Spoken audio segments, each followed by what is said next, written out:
All right, welcome everyone to the Surveillance Port 156 Q&A, where we are answering questions from some of our patrons. If you would like to ask us a question, $5 a month. Or more, but that's the minimum. Our first question this week is coming from, I'm just going to say Popeyes because that's a long name. It says, do you guys think there will ever be a Fairphone or Librem phone that has hardware that competes against Apple or even Google Pixels? That's the only thing that keeps me on mainstream devices is significantly improved hardware. Me personally, I don't know that much about hardware, to be honest with you. I'm more of a software guy. I'm assuming there's some kind of barrier to entry there that's keeping phones from being competitive. I wonder if maybe it's like a bulk thing. Like, you get the best price if you buy something in bulk. So maybe whereas people like Google and Apple can buy a bunch of chips and then if they don't use them, like repurpose them or toss them or resell them or something, maybe these companies can't get them at that same volume, or once they do get them, they kind of have to use them until they run out. Do you know anything about the hardware supply chain or? Well, Purism and a lot of these Linux devices are going to struggle a little bit more if they try to have a more open source hardware stack, which is super hard to do. I believe that was one of the limitations for Purism's Librem 5, one of infinite limitations, but one of them I think definitely was that they are trying to have as many of the components open source as possible, and that's not easy to do. That's a good point, yeah, because then there's certain things you just can't purchase because they're proprietary. Right.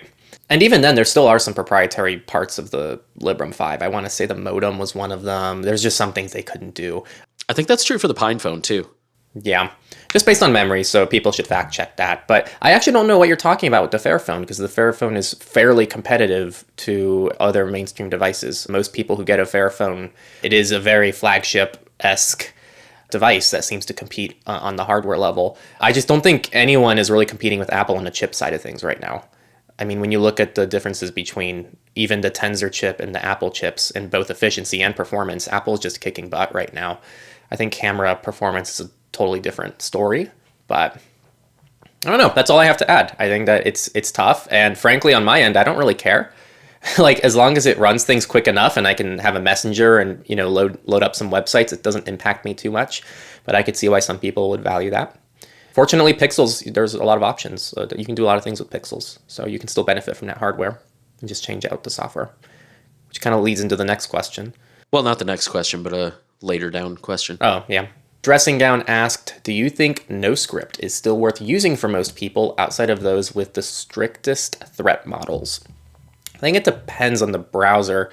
I do think NoScript and disabling JavaScript in any capacity tends to be a more extreme thing to do, mainly because it's so prevalent across the internet. If you visit most websites, they're going to give you some issues unless you're just visiting text-based websites or something like that. But we try on the Techlore side and stuff like that to make things JavaScript friendly in the sense of if you don't have JavaScript, things will load, but you still can't do everything. Like our VPN chart and some of our tools don't load without JavaScript. And so you're going to have to constantly be going in and disabling things. So I think if you're someone who's really DIY and wants to get down and dirty and you don't mind some of the inconvenience, I say go for it. But I don't think it's worth using for most people just as a default. I would never say like install NoScript as just a default recommendation to the average person. I just wouldn't say that to the person I know in real life. I don't know if you agree or disagree with that. Well, first off, I want it to be noted, the new oil is JavaScript free.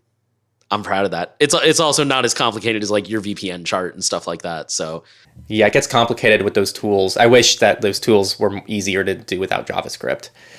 No, my web developers were not happy. Long story short, they reached out to me and made a really good pitch on like, hey, we can make your website look better. And I saw the proof of concept. I'm like, wow, that is really good.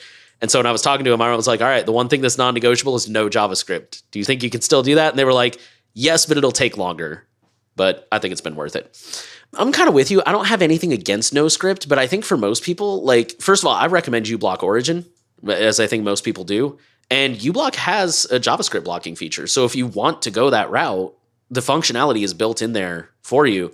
And people should really check out the documentation for uBlock because it's very well written. It's very easy to grasp. Like, even if you're not an expert, you will be able to understand what they're saying. And there's different modes that you can use. There's like, hard mode. I think there's like nightmare mode. And I think for me, at least, you can get all the way up to like hard mode without any significant breakage Although keep in mind, I don't frequent a lot of the same websites that most people do, like Facebook and Amazon and stuff. So maybe I'm wrong, and you could always go in and do it individually too. So yeah, like I would say just check the documentation on uBlock and try that. I'm not opposed to NoScript other than the fact that it's just, you should keep your extensions to a minimum. I do use NoScript in Molvad browser, and it's something that I do utilize, and Tor browser as well. So it's something that I do have firsthand experience with, and I use it almost every day, but it's not something I'm going to recommend. Is it just me, or does Tor browser not save your settings with NoScript? I don't mess with it in Tor browser.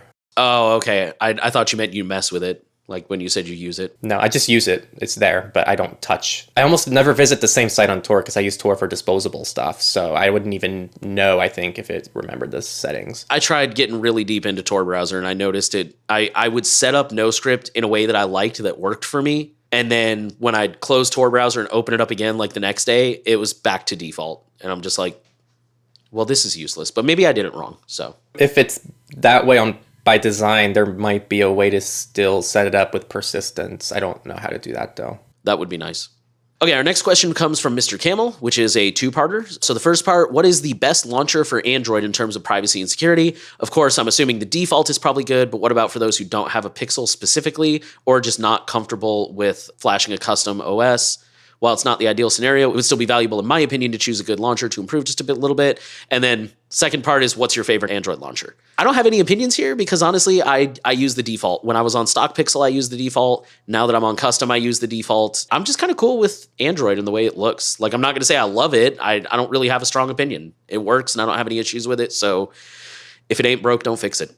You have some experience with launchers, so you might have a different opinion. I have one favorite to mention, but your what you said of if it's not broke, don't fix it is the best launcher, because most launchers that come by default aren't putting you in any further jeopardy. You know, if you're on stock Android and you're using Google's launcher, they're not going to be collecting any extra data about you from the launcher. And if you're on a custom ROM, most of them are already privacy respecting, and it's actually probably opening you up to more issues if you even try to look for a third-party one. So I would just say the best is probably going to be the default, unless for whatever reason there's some weird privacy invasive thing that's in your default launcher on some weird third-party version of Android. I don't know. I do like O Launcher, though. Just the letter O Launcher. It's on F-Droid. It's open source. I think a year or two ago, I sent over like $20 to the developer for that one because I liked it so much. It's just super clean, super minimal. All it is text. So it's just think of like you posted screenshots of that one before. It does look pretty cool. Yeah, super cool. And you can customize so think of like 5 items, you set your favorites. So for me, someone who doesn't like to use their device as much, I just want to have access to 5 things. And you also has shortcuts. So if you swipe left, it takes you to your phone dialer, or if you swipe right, it takes you to your calculator. And so you can have swipes, and it has your 5 core applications. You can put them on the left, center, or the right. And it even has a daily wallpaper option. And it's all text-based. So I love text-based things. So O Launcher is my favorite. Kind of on this note, we mentioned earlier about custom ROMs in this sense, and Yaya asked, you mentioned in the past that Google Pixel's hardware is secure and provides possibly the best security available for phone hardware.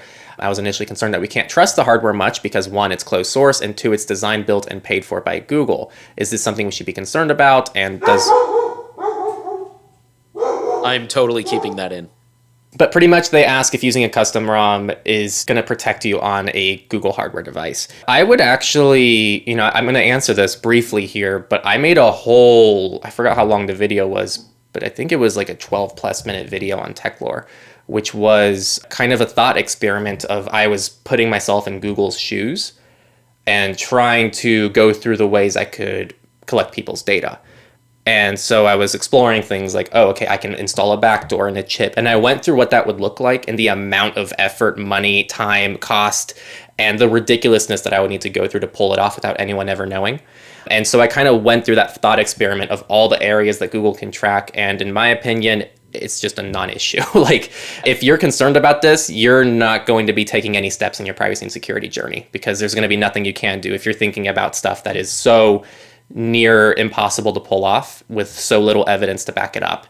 So that's my personal opinion. I would say a custom ROM is going to take care of almost all the issues that you're going to experience on a stock Android device. There's no evidence we have that Google has some secret way of tracking people via a custom ROM that we don't know about. I think the only thing I have to add to that is every reputable person in the privacy community, and I said what I said, universally agrees that if you were to flash a custom OS, for example, the chip's just not really an issue.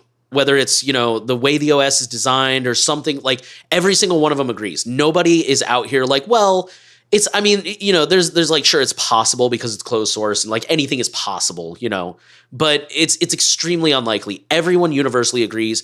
And even the OS that you mentioned, like one thing I will give the developer is they're very focused on privacy and security. Like they really take the security of this thing seriously. And I find it hard to believe that they would build their entire project around a phone that they didn't believe could protect their users like that. So I think that alone should kind of put your mind at ease a little bit. Hypothetical threats versus real threats. Take care of the real threats, not the hypothetical threats. That's the thing. Just a real quick touch on, I wrote a blog about this. You're always trusting someone at some point. Like Signal's server is open source, and people have pointed out, like, well, what if they upload something different on their servers? We could play the what if game till the universe ends. It also doesn't matter with Signal. It protects you from your device. It doesn't matter if the server's compromised. It's ridiculous. But my point is, like, and that goes for any project, though. Like, people do that with, like, VPNs. Like, usually Proton, because everybody loves to hate Proton. But, like, what if Proton has a different code on their servers? Like, we could play this game forever, and you'll never have answers. You have to hit a point where you're like, I have reasonable evidence. I'm going to make a decision. You have to believe something at some point. I also should have said this up front, but I apologize if I sound stuffy. I live in Texas and allergies hate me, and it's that time of year. Okay, our next question comes from David Johnson. Do you know of a website that collects and lists widely used FOSS resources for privacy and security, along with links and suggested donation amounts to keep them going? Something that can let people know if what they are relying on is in need of support, but would not process the payment itself so it doesn't come under laws. You go on to say, like, maybe Techlore The New Oil could do something like that. I'm not doing that, for the record. Such a collection would be subjective, and a selection is open to criticism, but it's probably better than nothing, which nothing leads to valuable projects dying due to lack of support or to an environment that favors FOSS projects to deploy the most obnoxious and copious reminders to support them. So I do like where your brain is going. Like, I like the fact that you recognize that FOSS is severely underfunded and you want to support it. Okay, so from my end, I don't see myself doing anything like this because the big issue is the amount of resources that would go into creating this list in the first place. And I don't mean just like finding all these projects and listing them, but you're talking about specifically highlighting the ones that really need money. Well, how do you determine that? Because there's people like uBlock Origin that specifically refuse to take money. Wasn't there another one like a year ago that they ended up actually like turning off donations because they got a huge government grant and they were like, hey, we don't need money anymore, so please spend your money on other projects that need it? Point being, like, there's a lot of projects out there that, like, they might have a donation option, but they don't really need it. And how do you know? Like, because that goes into the project and the developer. Is the developer in that position? Do they want to expand? Are they happy where they're at? How do you determine that? And then how do you keep it updated in real time? Because a lot of these people don't use something like Open Collective, which even then that's not real time. They still have to go in and enter the receipts and stuff like that. But, you'd have to find some way of like continuously polling or reading their disclosures, which some don't do public disclosures. Like, I don't know, this just sounds way too technically hard to pull off, in my opinion. But I do like the idea, for the record. My first thought is I feel like this already kind of exists. This is kind of just LibrePay, just a little bit different. Like, if you go to LibrePay, a lot of open source projects are already there, and you can kind of do the explore route, and it shows you the amount of money each project has, and most of them have a description that shows what the money's used for and how much they need. It's not exactly what you're asking for, but that actually isn't too far off. So if you wanted to just look for well-regarded FOSS resources that need kind of support, I would check out LibrePay. And I do like the idea. I think it's possible to do that. It would just take a lot of time and it would take a lot of effort. And I know I don't have time for that right now, but it would be cool to see something like this. I think my only issue with LibrePay is that it's not a complete picture, because like, for example, the New Oil, we take all kinds of different donation routes. And so what you see on LibrePay may not reflect all the other sources of income we have. Well, my point is, like, the foundation is already there with LibrePay. LibrePay could, allow you to set a goal amount like Patreon, and you can put in, a different source. And I think that if someone could just turn around and quickly create this idea, it would have to be something like LibrePay. It would just take so much effort for anyone else to do this.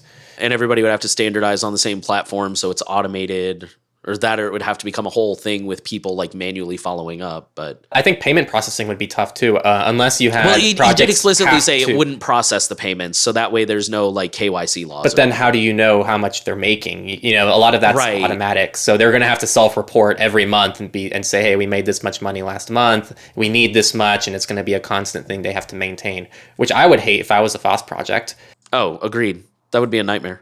Yeah. I will say, in lieu of a platform like this, I think the next best option is just, and we say this all the time, support the projects that you like. Like right now, I'm giving some money to Signal, even though I know they've got grants and stuff, and I give some money to Cubes, because those are the two things that I use every single day, constantly. My Cubes computer is right next to me right now, and like those are the ones I get the most value out of by far. I get a lot of value out of other things, and I pay for other things too, like Proton, but just I looked at those things and I'm like, what do I use the most? Signal, Cubes. Yeah, I can give $5 a month to those.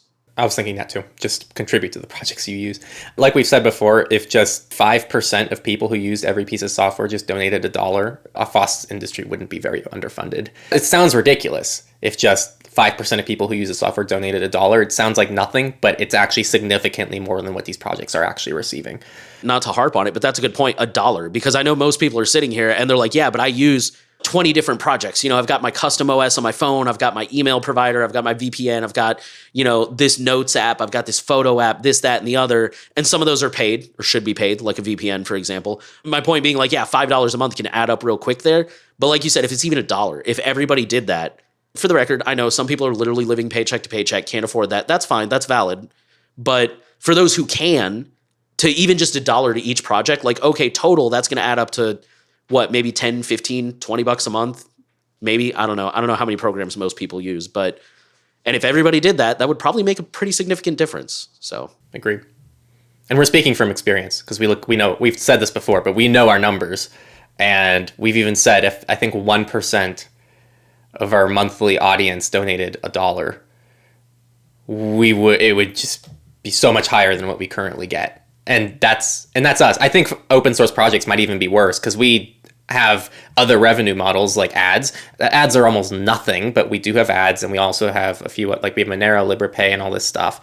A lot of open source projects are just like, hey, send us a little something. I know the New Oil gets over 10,000 visitors a month, and it's like, dude, if half of those people donated $1, I could quit my day job. Right.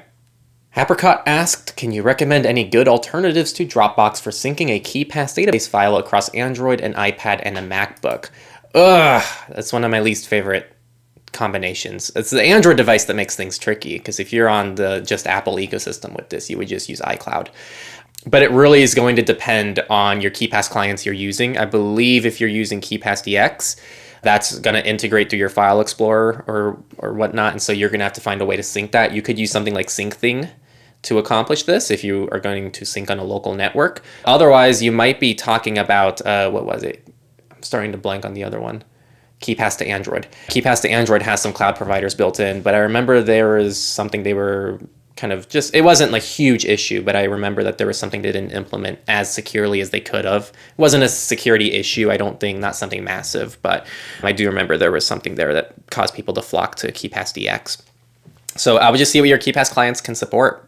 Otherwise, that you're kind of limited to that. You can try out different KeePass clients to see if other ones have different ways to import. But I would also say there's nothing wrong with Dropbox for just syncing a KeePass file. I did it for like a year and a half. I created a brand new free Dropbox account with no real information, and I just use it to sync that file. It's an encrypted file, and it's fine on Dropbox, I think. So if you really want something better, I say go for it if your KeePass client can integrate with it. Otherwise, I say Dropbox is fine. Just use it for that file. All right, I'm going to be difficult, like usual. I'm going to be kind of mean, but like, please genuinely answer this one in the comments for me, people. Why not just use Bitwarden at that point?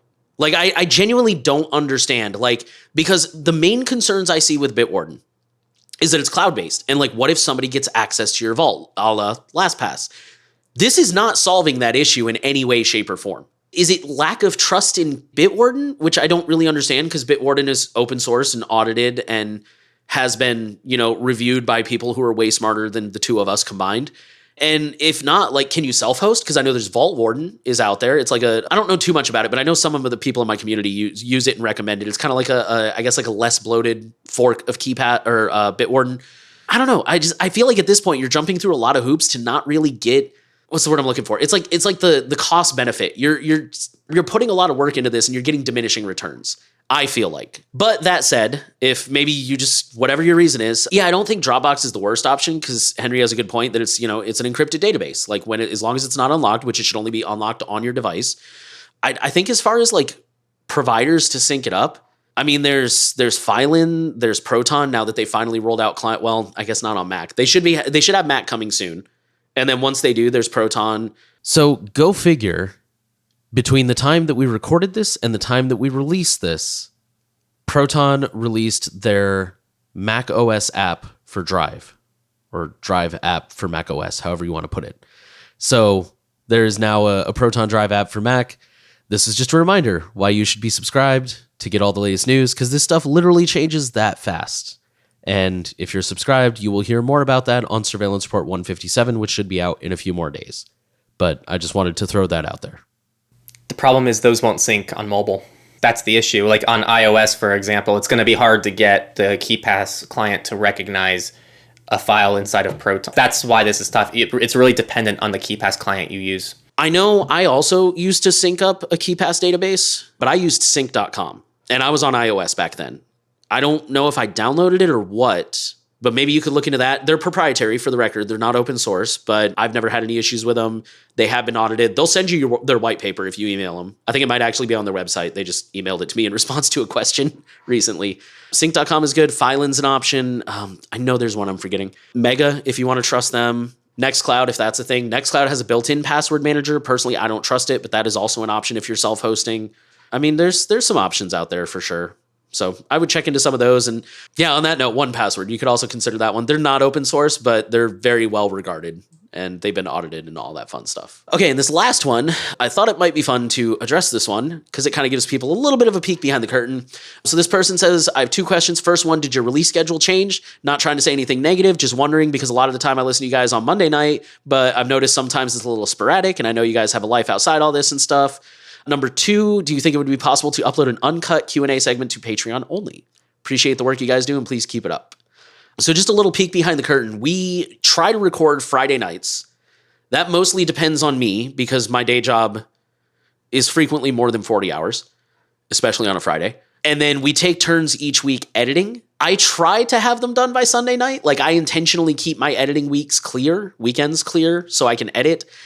But I mean, like this past weekend, I missed the mark because like I had to get a wrap for my snake, and that it was raining and it's traffic, and it took like 2 hours when it should have taken 30 minutes, maybe 45. So that cut out a significant amount of editing time for me. So our schedule is supposed to be, I think Sunday nights is when the podcast is supposed to come out. And then we never really actually settled on a date for the Q&As, but I think we aim for like sometime between Wednesday and Friday. But yeah, just things come up. We try to get them out Sundays as much as possible, but I think things just come up. I don't know if there's anything you want to add to that. Not really. I mean, it's just, it's tough. Like we've had to change our internal schedules. We used to record Saturdays, and then I started not being able to record on Saturdays. And so I had to start cutting into Nate's Friday evenings to record. And then it really just depends on how our weekends look. You know, we also have to have free time too. And so a lot of times you have to book things on the weekends. And so sometimes I'll record Friday. If it's my week to edit, I'll record Friday with Nate. And then Saturday I just can't edit. And then I have to do everything on Sunday. So Sunday, I get everything together, I do all the edits, I do the upload, and I hate publishing these things because it's kind of beastly, yeah. it's terrible because like on a regular video I would do for Techlore, it's just one video. I upload a video, I do one thumbnail, one title, and it's done. But with this, it's 4 renders, right? Because you have surveillance support VIP, surveillance support audio, surveillance support VIP audio, and you have to upload those 4 times and copy different timestamps because the timestamps for VIP is different than the regular one. And I hate doing timestamps because it just takes 10 minutes to get all the different timestamps and write them all out so people know where to find things. And then there's different platforms too. So like the video and the audio are uploaded on different platforms. So we have to do that, like he said, 4 times. And then right now it's on my never-ending to-do list to figure out. But right now the sync from PeerTube is broken. So like I have to go manually upload to PeerTube. And then that requires another render because now DaVinci has a thing where we can do subtitles. So I have to go create the subtitles, export those, upload those. Yeah, it takes a lot. It probably takes a good, if the internet is cooperating and things upload fast, it probably takes at least an hour to do just the uploads. That's why, like, I actually had this past week, I had it done Friday night and I just uploaded it to our shared folder. And I told him, I'm like, hey, here's the thumbnail or here's the timestamps in case you have time to do it tomorrow.